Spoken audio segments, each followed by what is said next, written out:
sectorial policies that are in that. I'm told there is industrial policies, renewable energy, IT, GCCs, data center, cloud, building on the vision of a tech-driven Andhra. If you could elaborate a little bit about that, because it's not, I think it's one of the few and unique propositions from a state.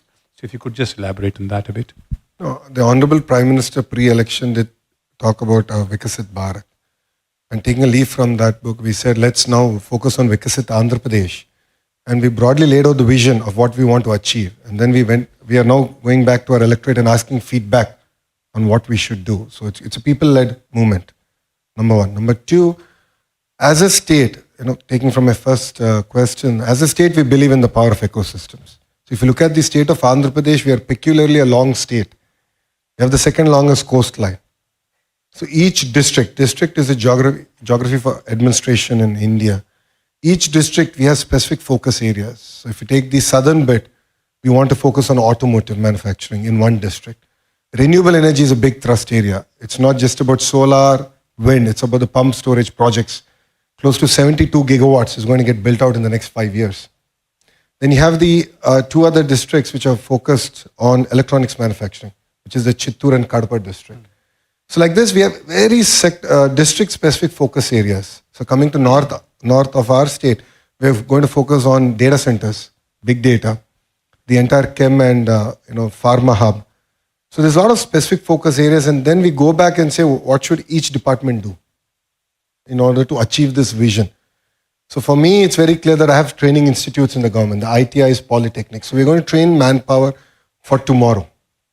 So let's talk about all the green jobs we can create in one district. All the civil aviation jobs we can create out of one district. So that gives a lot of clarity, alignment for the state government on what we should go out achieving. And apart from that, Vikasit Andhra Pradesh, which is Swarna Andhra Pradesh that we have. Swarna Andhra Pradesh translates to Golden Andhra Pradesh. We are now working backwards of saying that, okay, if we need to achieve this kind of per capita income, then how do we go about achieving it? So which department should do what? And we're going to measure ourselves on a monthly basis, like how all of you do your business. Even the state is going to do this. On a monthly basis, we're going to measure it. And the second part is, in this journey, we don't want anyone left behind. So we are creating a family, a report card of sorts, and saying what are the project or practice we can give to that family to pull them out of the cycle of poverty. So it's no longer about wealth creation alone, but how do you ensure that even people below the poverty line can be given a handout and to just pull them out of the cycle of poverty. And that's something that I think is going to be very unique to the state, and we're going to launch this in the next 3 months. Excellent, congratulations. To link to that is another pioneering effort in this very short period since the election, which is the skill census. We haven't heard of this widely, but when I was doing the research, I sort of came across this, which is very unique again to Andhra, which is a basically creation of population scale digital public infrastructure for skilling and employment. It reflects the forward-looking vision of the Honorable Chief Minister to sort of build this capacity. First, do a census, and then could you elaborate on that a little bit? Another pioneering concept? The skill census that we're doing is one of its kind in India, I think one of its kind in the world. Probably the first time. It's a massive effort. We just started the pilot in my own constituency where I got elected. And the idea here is we're going to go door to door. And then we're going to triangulate data from multiple data sets. So apart from the household data, the education data, we want to understand what is a basic skill set. And then come back and see what kind of skill interventions we can do based on the market demand. So think about industry from one side, the youth on one side, and government has a platform. And then skill up it's going to be a journey. It's not a destination. It's not a one-off effort as far as our state is concerned. So we know where the industry is moving, and we want to learn from that, from all of you. And then we want to work backwards on saying, to this family, what can we do? What is the skill intervention that we can do? So it's very, very micro-targeting that we're going to now do. And I believe that will ensure that we deliver on a first promise in a manifesto, which is to create 2 million jobs in 5 years as a state. And we are the only political party to actually make that bold statement before an election. Wow. You also spoke about building specialist areas and districts for which you could build certain talent or sectors that could come out of that.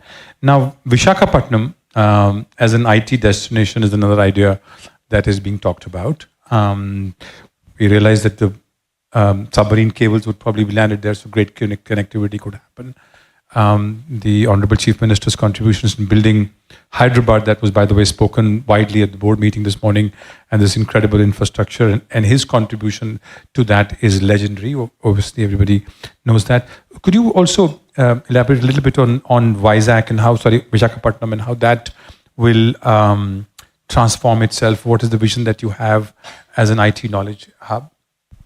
And fundamentally, I think all of us have to accept one thing, which is the Telugu people, the people from both Andhra and Telangana play a very important role in the IT sector.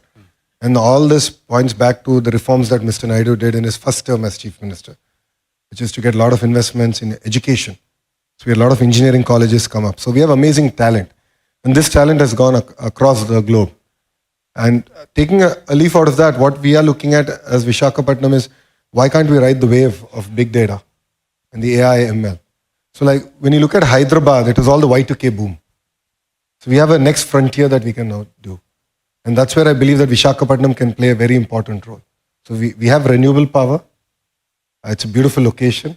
So I keep jokingly saying, if Bangalore were to marry Goa and have a baby, that would be Visakhapatnam. It's gorgeous. It's absolutely gorgeous. So it's a great location, amazing manpower, and we have a progressive government, a government which is not just talking about ease of doing business, but speed of doing business. Because though lot other states have done on ease, but speed is the biggest challenge because investments have just gone up. And even a month, 2-month delay throws your entire business plan out of whack. So we understand that and we want to deliver on the speed of business promise. So Visakhapatnam is going to be a focus from an IT perspective, our chemical, pharma perspective, and even medical devices manufacturing. So it's going to be a hub. We're going to do the entire ecosystem. All the ITIs, the polytechnics, all the engineering colleges there are going to focus on creating world-class curriculum and delivering on the promise. I'm going to turn to a bit of a sobering topic, something that you faced immediately after the government took over, which is this devastating and the floods that hit the state.